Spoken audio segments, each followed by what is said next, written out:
लेकिन मैंने ऐसे भी उदाहरण समाज में देखे हैं कि पहली पत्नी से संतान हो गई तो दूसरा विवाह कर डाला, उससे भी संतान हो गई, तीसरा विवाह कर डाला, उससे भी संतान हो गई। इसका मतलब क्या है? उनमें संयम के संस्कार नहीं है, ये अर्थ है उसका, बस और कोई अर्थ नहीं है। संयम के संस्कार नहीं है, संयमित जीवन नहीं है, ये अर्थ है। और इंद्र का जीवन कैसा है? इंद्र का जीवन देखिए, मैं आपको रामचरितमानस की अर्धाली से प्रमाणित करके बता रहा हूं।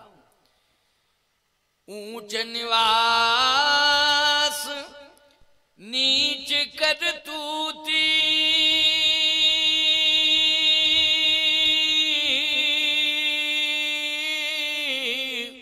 देख न सकई पराई विभूति, ये मानसिकता है इंद्र की। और जब विश्वामित्र जी ने तपस्या की तो इंद्र ने जो है मेनका को भेज दिया। बोलो भेजा कि नहीं भेजा? ये इंद्र ही तो कर रहा था। नारद जी जब तपस्या कर रहे थे तो कामदेव को भेज दिया। ये किसने भेजा? बोलो, ये इंद्र ही तो कर रहा है। क्यों? मेरी सत्ता ना छिन जाए, मेरा सुख कोई छीन ना ले, मेरी सत्ता मेरा सुख कोई छीन ना ले, मैं स्वर्ग का अधिपति बना रहूंगा, सर्वोपरि मेरा सम्मान होता रहे। ये मानसिकता। सम्मान संपत्ति से नहीं मिलता है, सम्मान चरित्र से मिलता है। कैरेक्टर अच्छा होगा तो सम्मान मिलेगा, संपत्ति से सम्मान नहीं मिलता है। ये मानसिकता ही गलत है, ये विचारधारा ही गलत है कि संपत्ति से सम्मान मिलता है। संपत्ति वाले बड़ी बड़ी हवेली खरीद सकते हैं, बड़े बड़े साधन संसाधन जुटा सकते हैं, लेकिन संपत्ति वाले साधना नहीं प्राप्त कर सकते। साधन तो प्राप्त कर सकते हैं, लेकिन साधना उनको नहीं प्राप्त हो सकती है। संपत्ति से साधन मिलता है, लेकिन सत्संग से साधना मिलती है प्यारे। अगर हम सत्संग से जुड़ जाएंगे तो हम साधना से जुड़ जाएंगे, हमारा जीवन साधना संपन्न जीवन हो जाएगा। और साधना संपन्न जिसका जीवन होता है, मरने के बाद भी उसका सम्मान सुरक्षित रहता है। बोलो, मरने के बाद भी उसका सम्मान जीवित है कि नहीं है? जिसके जीवन में साधना है। इंद्र की मानसिकता साधन की है, साधना की नहीं है। साधनों के प्रति आकर्षण है, साधना के प्रति नहीं। जो साधना करते हैं उनकी साधना में हस्तक्षेप करता है, ये उसकी चर्या बन चुकी है, हस्तक्षेप करना। तो इंद्र जो है प्रभावित हो गया, उसने सोचा कि मेरा विवाह जो है अहिल्या के साथ हो जाए। ब्रह्मा जी तक उसने सूचना पहुंचाई कि मेरी इच्छा है कि मैं आपकी बेटी से विवाह करूं। ब्रह्मा जी ने कहा नहीं, मैं अपनी बेटी का विवाह इंद्र से थोड़ी करूंगा। अरे मेरे पास कोई कमी है क्या? मेरे पास कोई कमी थोड़ी है, मैं ब्रह्मा हूं। अगर वो इंद्र है तो मैं ब्रह्मा हूं, ब्रह्मा का भी विशेषाधिकार है। बोलो है कि नहीं? इसलिए स्वर्ग का राजा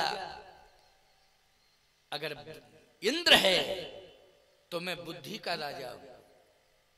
बोलो, ब्रह्मा अहंकार शिव बुद्धि अज मन ससी चित्त महान, मैं बुद्धि का देवता हूं। इसलिए एक छत्र मेरा राज्य है। मैं आपसे पूछना चाहता हूं, जितने भी वैदिक कर्म कांड हो रहे हैं उसमें अहम भूमिका किसकी है? ब्रह्मा की है कि नहीं है? किसकी भूमिका है? ब्रह्मा की है। अच्छा बोलो, भाग्य बनाने में किसकी भूमिका है? जल्दी बोलो। ब्रह्मा की है कि नहीं? ब्रह्मा की भूमिका है। याद रखना, तुम मेहनत करते हो, सुंदर सुंदर कर्म करते हो, लेकिन अंत में फाइनल तो हस्ताक्षर करके सिग्नेचर करके ब्रह्मा ही राइट करता है। क्यों भाई? अगर ब्रह्मा ने सिग्नेचर नहीं किया तो तुम्हारा किया दिया सब बर्बाद, बेकार, कोई मतलब का नहीं। इसलिए ब्रह्मा फाइनल करता है। इसलिए उसका विशेषाधिकार है ब्रह्मा का। ब्रह्मा ने कहा नहीं, मैं स्वीकार नहीं करूंगा। प्रस्ताव ठुकरा दिया ब्रह्मा ने। अब इसने अहिल्या को प्रभावित किया इंद्र ने। तो अहिल्या जी ने अपनी मां से कहा कि पिताजी को समझा दो, विवाह कर दें तो क्या दिक्कत है, सब कुछ तो है उसके पास। लेकिन ब्रह्मणी ने डांट दिया कि नहीं नहीं, माता पिता जो डिसीजन लेते हैं, अच्छे घर वाले तो क्यों भाई, अच्छे घर की जो बेटियां होती हैं वो माता पिता के निर्णय को ही स्वीकार करती हैं। इसलिए तुम्हारे पिताश्री ने अगर जो निर्णय लिया है उस निर्णय में हमारी सहमति है। इसलिए बेटी बहुत अच्छा वर मिलेगा, बहुत अच्छा ऐसा वर मिलेगा कि तेरा विशेष सम्मान होगा।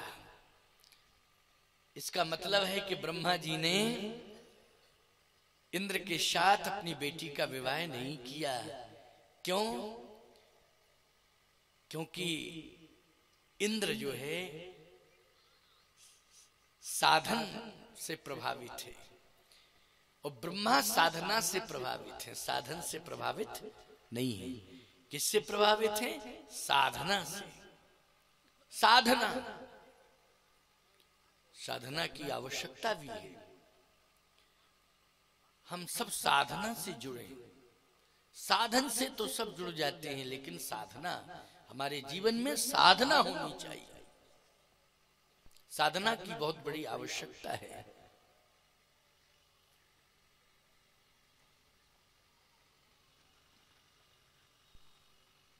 हाँ बताएं। अच्छा अच्छा अच्छा अच्छा, क्या बढ़िया है। राकेश धर जी आए हैं ना, अच्छा है, राकेश धर जी आए हैं। चित्रकूट भी तो जाते रहते हैं आप, बहुत अच्छा बहुत अच्छा। स्वागत है आपका, आशीर्वाद। हाँ करा दीजिए, माल्यार्पण करा दो। हमारे बीच में अभी अभी श्री राकेश धर त्रिपाठी उत्तर प्रदेश के पूर्व मंत्री हमारे बीच में उपस्थित हैं। मैं आपसे निवेदन आग्रह करता हूं कि आप आए, जगत गुरु रामस्वरूपाचार्य भगवान को माल्यार्पण कर आप सभी स्वागत करेंगे ताली बजा करके।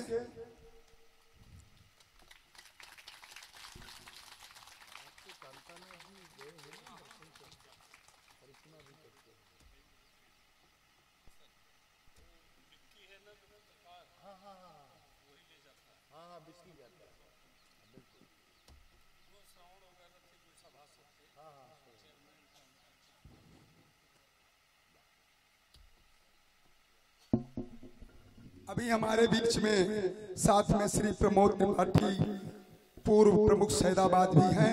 आपसे भी निवेदन है कि आप महाराज जी को माल्यार्पण कर स्वागत करें। आप लोग भी तालियों से स्वागत करें।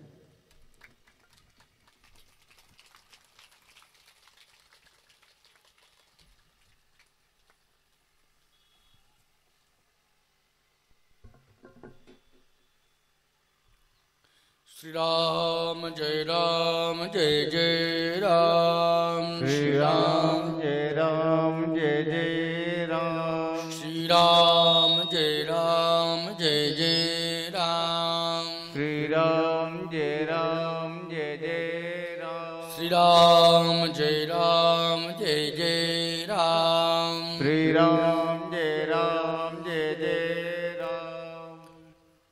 बोलिए राम नाम महायज्ञ भगवान की जय। तो ध्यान से सुने, बहुत भावपूर्ण कथा है। इस कथा से आपको बहुत बड़ा आधार मिल रहा है, संबल मिल रहा है। साधन और साधना। साधन इंद्र के पास है और साधना गौतम ऋषि के पास है। ब्रह्मा जी ने अपनी बेटी का विवाह साधन संपन्न के साथ नहीं किया, साधना संपन्न के साथ किया। ये डिसीजन निकला कि नहीं? हम सबको भी यही निर्णय लेना चाहिए। जो घर वर कुल हो अनुपा, तो करिए विवाह सुतायन रूपा। घर वर कुल, इन तीन पर विचार करना चाहिए। आप कहो महाराज जी इसमें तो साधन आ गया, घर में जमीन जायदाद पैसा रुपया हो, साधन तब ठीक है, घर है ना। कुल, चलिए कुल निष्कलंक हो तो कुल अच्छा है, कलंक न लगा हो तो निष्कलंक वो कुल अच्छा माना जाता है। लेकिन कभी कभी लोग कहते हैं साहब ज्यादा रुपया पैसा आने से कुल का मैटर तो खत्म हो जाता है। नहीं नहीं नहीं, ऐसी बात नहीं है। बर और घर, पहले इस पर विचार करें। घर वो अच्छा है, कौन सा घर के आलीशान बनाओ, नहीं नहीं नहीं, जिस घर के अंदर रहने वाले लोगों के विचार अच्छे हों वो घर अच्छा है। घर के अंदर रहने वाले लोगों के विचार यदि अच्छे हैं तो वो घर अच्छा है। भले ही कितना आलीशान बना हो, यदि अंदर रहने वाले लोग अच्छे नहीं हैं तो वो घर अच्छा नहीं माना जाएगा। घर अच्छा वो है जिस घर के अंदर चरित्रवान लोग रहते हो, वो घर अच्छा है। इसी को कहते हैं साधना। बर कौन सा अच्छा है? बर मानी होता है श्रेष्ठ, श्रेष्ठ आचरण रखने वाला, जिसके जीवन का चरित्र अच्छा हो, वही बर अच्छा है। ठीक है, व्यापारी हो चाहे सर्विसमैन हो, लेकिन चरित्र तो अच्छा होना चाहिए। व्यापार तभी बढ़ेगा जब चरित्र अच्छा होगा, नौकरी तभी सफल होगी जब चरित्र अच्छा होगा, सम्मान तभी समाज में मिलेगा जब चरित्र अच्छा होगा। इसलिए चरित्र की प्रधानता होनी चाहिए। वही बर श्रेष्ठ है जिसका चरित्र अच्छा है, वही घर श्रेष्ठ है जिस घर के अंदर चरित्रवान लोग रहते हैं। आज ब्रह्मा जी ने इंद्र से विवाह नहीं किया, अहिल्या जी ने थोड़ा सा कुछ कहा भी तो उनकी मां ने उन्हें समझा दिया, लेकिन अहिल्या से प्रभावित हो चुका था इंद्र, इसलिए एक दिन गौतम ऋषि के आश्रम में आ गया और उसने अहिल्या जी को प्रभावित किया। तो अहिल्या जी मौन हो गई और वृंदा जी को भगवान नारायण ने प्रभावित किया तो वृंदा मुखर होकर के श्राप दे दी। अहिल्या में और वृंदा में यही अंतर है। अच्छा बोलो भाई, दोनों के साथ एक ही जैसी घटना घटी कि नहीं? बस अंतर इतना है कि यहाँ इंद्र आया गौतम ऋषि के आश्रम में और उधर स्वयं नारायण गए। तो नारायण क्यों गए? नारायण इसलिए गए क्योंकि भगवान शंकर ने स्वयं जाकर के आपत्ति विपत्ति सुनाई कि महाराज अब आप ही संभालो इसको, जलंधर को। ये जलंधर जो है अब किसी से संभल नहीं रहा है। देवता तो सब भाग ही रहे हैं, लेकिन मैं भी अब भाग के आ चुका हूं। अगर मैं भागता नहीं तो मेरा अस्तित्व मिट्टी में मिला देता। भगवान ने कहा क्यों, कारण क्या है? भगवान शंकर ने कहा कारण यह है कि मैं तो मारने के लिए तैयार हो गया था, लेकिन वृंदा का पातिव्रत धर्म आगे आ गया और वो कवच बनकर के रक्षा करने लगा।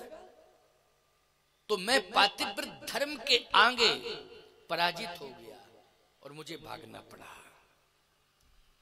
इसलिए अब आप ही समझिए। भगवान ने कहा कि तो मुझे जाना पड़ेगा, लेकिन क्यों भगवान भोले बाबा? जब आप भाग आए तो वृंदा का पातिव्रत धर्म तो मेरे आगे भी आ सकता है ना। तो धर्म धर्म का युद्ध होगा क्या? मैं भी धर्म, वहां भी धर्म, धर्म धर्म का युद्ध होगा। भगवान शंकर कहते हैं हे प्रभु, आप सामर्थ्यवान हैं और आप कोई ना कोई एक ऐसा रास्ता निकाल लेंगे कि निश्चित रूप से वृंदा का पातिव्रत धर्म अपनी गलती को स्वीकार करेगा। क्योंकि कभी कभी प्रभावशाली व्यक्ति जब प्रभाव का दुरुपयोग करता है ना, अंत में कोई ऐसी परिस्थिति उसके सामने पैदा हो जाती है कि उसे पछताना पड़ता है और कहता है कि नहीं मुझसे गलती तो हो गई। ऐसी कंडीशन भी आ जाती है। आज हुआ क्या? यही तो हुआ। भगवान ने कहा कि ठीक है आप कह रहे हैं तो मैं जा रहा हूं। और जिस समय भगवान चलने लगे तो लक्ष्मी जी ने चरण पकड़ लिया। कहां जा रहे हैं आप? भगवान ने कहा जा रहा हूं मैं वृंदा के पास। वृंदा के पास? क्या जरूरत है आपको वृंदा के पास जाने की? आपको जाना है तो उसके पति के पास जाओ ना, जलंधर के पास। क्यों भाई, वृंदा के पास जाने की? भगवान ने कहा नहीं नहीं, मैं वृंदा के पास जा रहा हूं, मैं झूठ तो बोलता ही नहीं। तो वृंदा के पास आप क्यों जा रहे हो? भगवान ने कहा मेरी आदत है, मैं झूठ नहीं बोलता हूं, सत्य बोलता हूं। मैं इसलिए जा रहा हूं, उसका पातिव्र धर्म नष्ट करना है। अब तो लक्ष्मी जी ने कहा कि मेरा दिमाग खराब हो गया, ये क्या सोच रहे हैं आप? एक नारी के पीछे आप अपने अस्तित्व को गमा रहे हैं। कोई आपको भगवान नहीं मानेगा दुनिया में, सारी दुनिया यही कहेगी। भगवान को तो ऐसा नहीं करना चाहिए था। छोड़िए इन देवताओं को, देवता जाने ये संगठित क्यों नहीं है। 33 कोट हैं तो इनको तो सामूहिक रूप से प्रहार करना चाहिए जलंधर के ऊपर, लेकिन भागे भागे फिर रहे हैं। एक राक्षस इनको भगा रहा है, आप क्यों चक्कर में पड़े? भगवान ने कहा नहीं नहीं, हे लक्ष्मी, सारी दुनिया मेरे पर विश्वास करती है। बोलो करती है कि नहीं करती है? जब कभी कोई ऐसी घटना जैसे कोरोना आया, मैं आपसे पूछ रहा हूं, कोरोना आया, कोरोना में डॉक्टर और दवा दोनों किम कर्तव्य विमूढ़ हो गए कि नहीं हो गए? बोलो भाई। ना दवा थी और डॉक्टर थे तो भाग रहे थे, हम नहीं छुएंगे, नौकरी से रह जाए। हम मरे क्या? कोरोना वाले को छू ले तो वह मरे, हम मरे, दोनों मरे। क्या मतलब है? छूने की जरूरत नहीं है, हम रिजाइन दे सकते हैं, हमको ऐसी नौकरी नहीं चाहिए, प्राण बचाने। एक वो स्थिति आ गई थी कि सारी दुनिया ये कह रही थी प्रभु बचाओ, प्रभु बचाओ, रक्षा करो, रक्षा करो। बोलो हाथ उठा लिए थे सबने कि नहीं उठा?